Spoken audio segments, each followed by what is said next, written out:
9, 9, 9, 9. 9. Un chiffre sacré, un chiffre que l'on retrouve dans plein de traditions. Un chiffre qui signe l'arcane 9 du tarot de Marseille.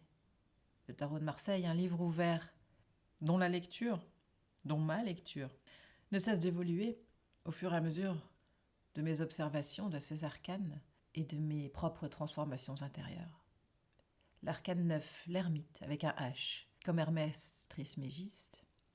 L'ermite, qui regarde vers la gauche, qui se retourne après être passé par toutes les étapes qui l'ont mené jusqu'au 9, depuis le mat. Et je prends le mat et je le mets en face de l'ermite.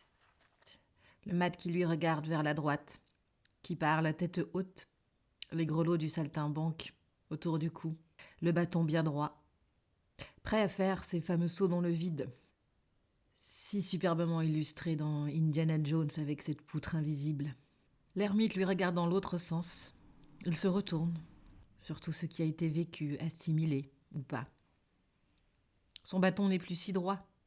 Il a pris les plis et les méandres de son existence. Son front est ridé par les années, par l'expérience et la sagesse qui va avec. Sa capuche est généreuse, pleine de tout ce qui a été vécu. Si son menton est moins haut, moins altier, son regard va plus loin. Il est plus profond et porteur de plus de sagesse et de bonté. Il se rapproche un peu du regard du pape, ainsi que sa barbe et la forme de sa bouche. Mais si le pape dispense un enseignement vers l'extérieur, l'enseignement de l'ermite est destiné à lui-même. Cette lampe qu'il porte devant lui est entourée du voile de son manteau. C'est sa propre intériorité que l'ermite éclaire ici. Toutes ces choses qu'il a vécues depuis le bateleur, le début, l'espace de tous les possibles, le rien qui contient le tout en puissance et en germe.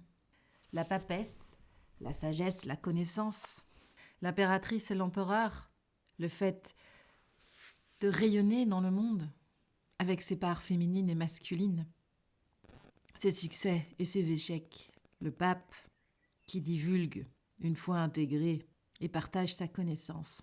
L'amoureux et le chariot, les affres des amours terrestres, sublimés en amour céleste, en passant du pillage, du je me sers au don de soi et à l'accueil de l'autre. Et lorsque ce don est plein et entier, la justice divine qui fait son œuvre et nous apporte cette forme de paix, de sérénité, de sagesse contenue en puissance dans l'ermite. Le 9, la fin d'un cycle.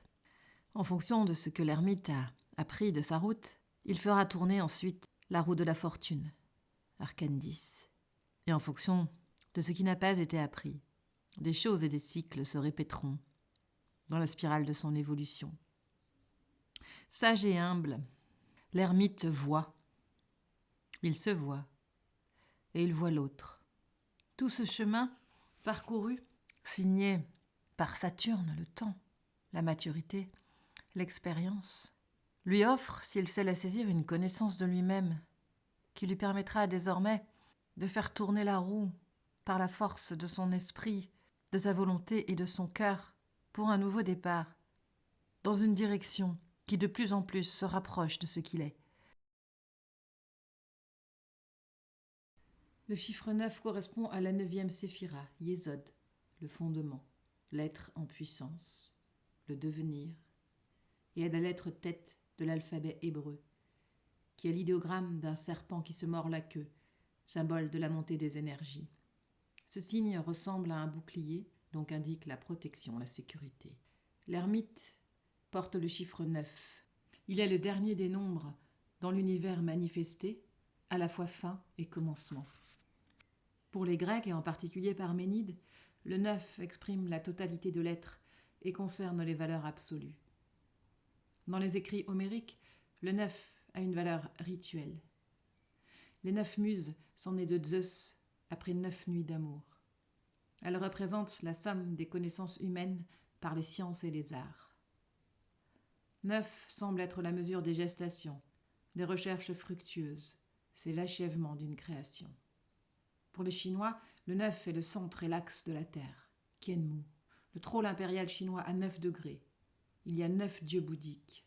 Le Tao Yi King comporte 81 chapitres 9 x 9. Pour Avicenne, tout nombre n'est autre que 9 ou son multiple, plus un excédent. Car les signes des nombres n'ont que 9 caractères et valeurs avec le 0. Liturgiquement, la neuvaine correspond à l'achèvement. On trouve la triple répétition tertiaire dans de nombreux rites religieux. D'après Denis l'Aéropagite, les anges sont hiérarchisés en 9 chœurs ou triades. La perfection dans la perfection, l'ordre dans l'ordre, l'unité dans l'unité. Zoroastre pensait que le 9 était sacré et qu'il atteignait le sommet de la perfection. Chaque 9 constitue un impact puissant des forces élémentales, mais seulement au sens matériel du mot.